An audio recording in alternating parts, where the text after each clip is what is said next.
Mbote ya mingi na bana nyonso ya ne Congo na mokili mobimba, précisément na ba oyo bazali awa na Angleterre. Bandeko na biso tozali kosenga na bana ne Congo ya Angola, tozali kosenga na bana ne Congo ya Congo Brazzaville, pe tozali kosenga na bana ne Congo ya Congo Kinshasa. Oya Monique azali musicien, art ayebi kobeta miziki traditionnel. Awa tozali kolobela miziki oyo konono ezalaki kobeta.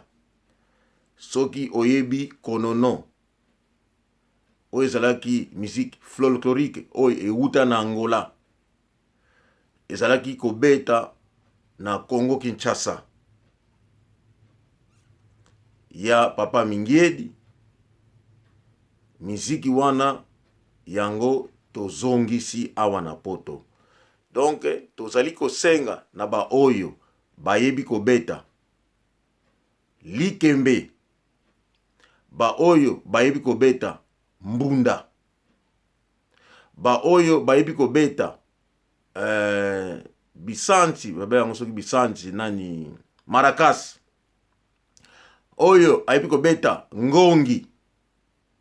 oyo ayebi koyemba, oyo ayebi kobeta ba instrument ebele oto bengi ba instrument folklorique ya musique na biso ya Royaume Congo.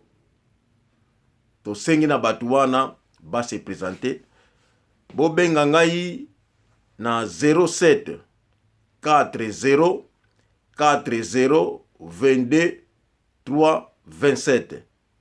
Wana ezali numéro na biso, numéro koyi ko atteindre ngai. Po tozali ko insister, tozali ko senga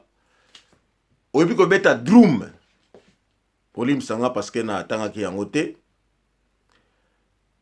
Instrument musical folklorique ya biso ya Royaume Congo. Soki oyebi ko beta yango, contacte ngai na 07 40 40 22 327. Bandeko ezali urgent parce que tozali kozwa support to aide na gouvernement anglais. Na boro na biso ya Lambeth, bango bazali ko supporter biso. Tozali na basale, tozali vraiment na aide moko oyo ezali confirmé ya gouvernement anglais. Et tolingi batu moko responsable oyo akoki kopesa tana ye aye to répéter et puis to sala sortie. Likambo eza wana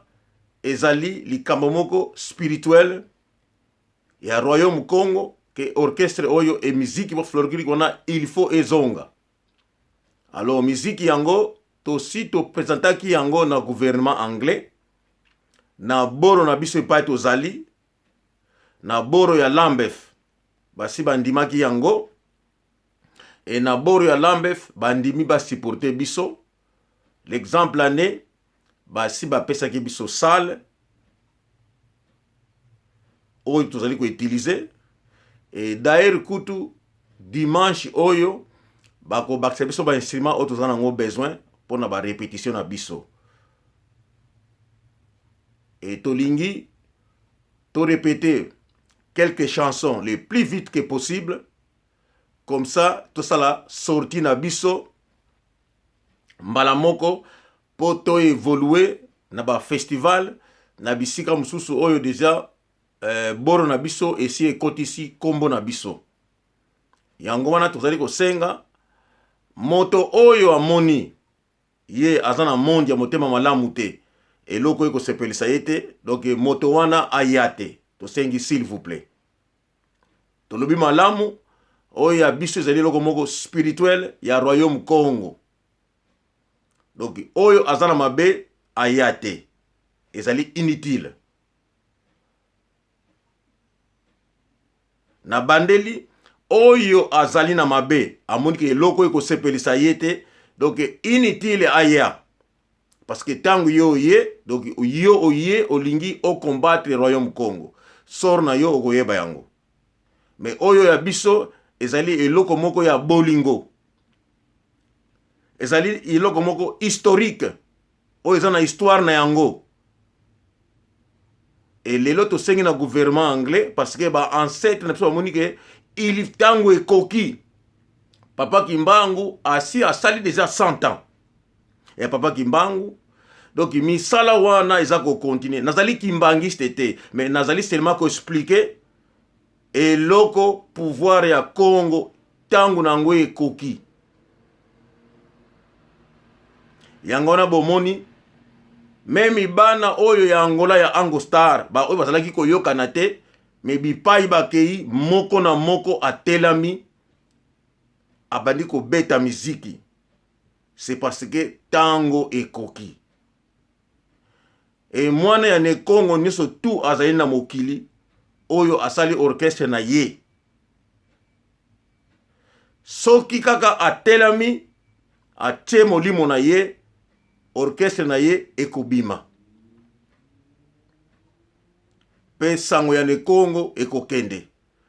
oyo nyonso azali mwana ne Congo azali artiste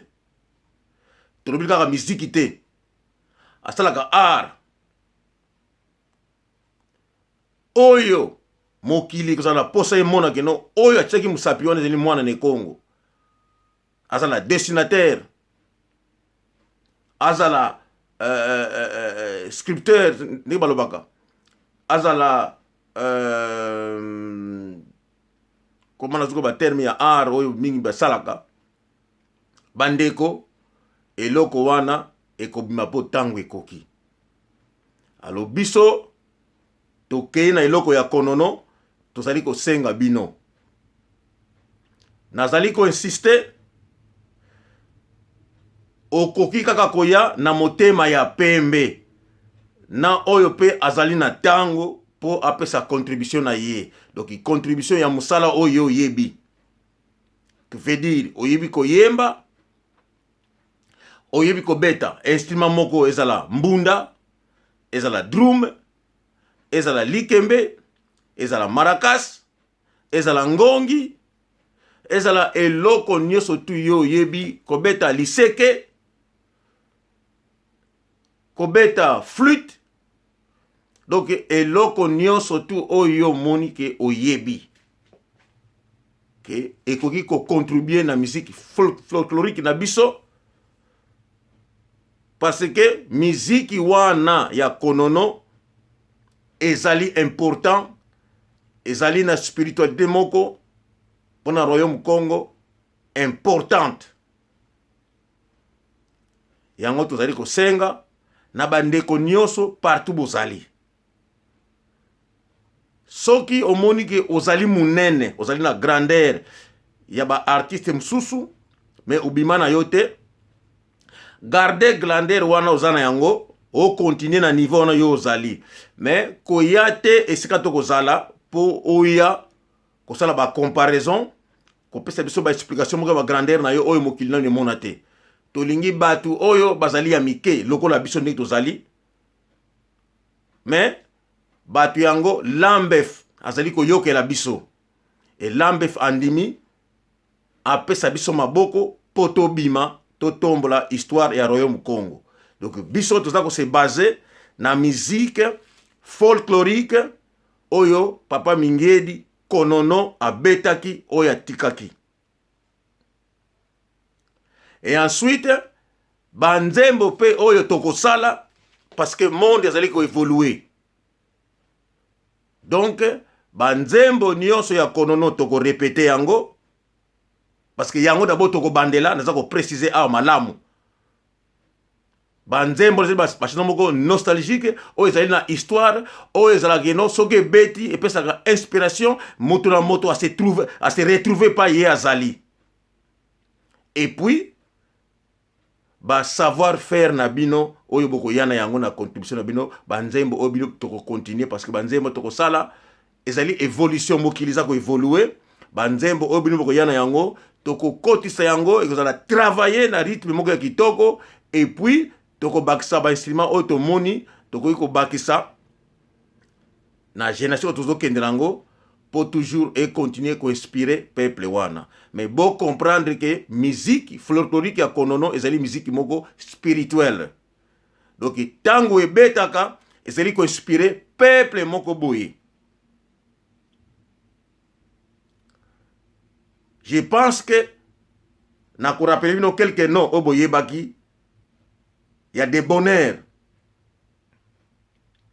Parce que batu balingaka ba expliquer ni côté des bonheurs azalaki ko beta musique ya batandu te azalaki ko beta musique ya royaume Congo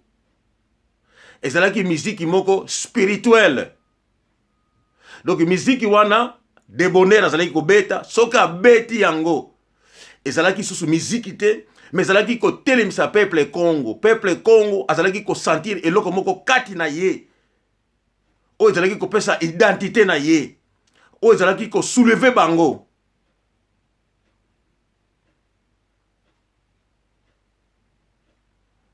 Et c'est ça que tokomaki na idée que non lokola azali mutandu ezali musique ya batandu te ezalaki musique ya royaume Congo ezalaki musique moko tango ezali ko beta ezali ko kota na makila ezali ko soulever mutu ya royaume Congo ezalaki na feeling moko spirituel. Bandeko mulomba ngini nanga kokanda dia okujeni Congo njona zebo zebula dikembe zebula ipoka zebula ngoma njona zebo zebule ngongi zebula makia ukulu dibudile enkunga mieto mikine menangavo nkunga mikikulu kambo kila kuna 007404022 kuna kula dieto nalumonavo difulukidi yemindele kalusivikiko ekuma mundele kalan kwani ka kalanga e vuvuke longoka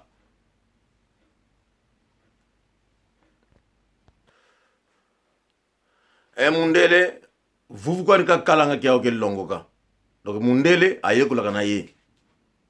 Donc mundele soka kuma intéressé ne lokwana ko ya omona ye ayekoli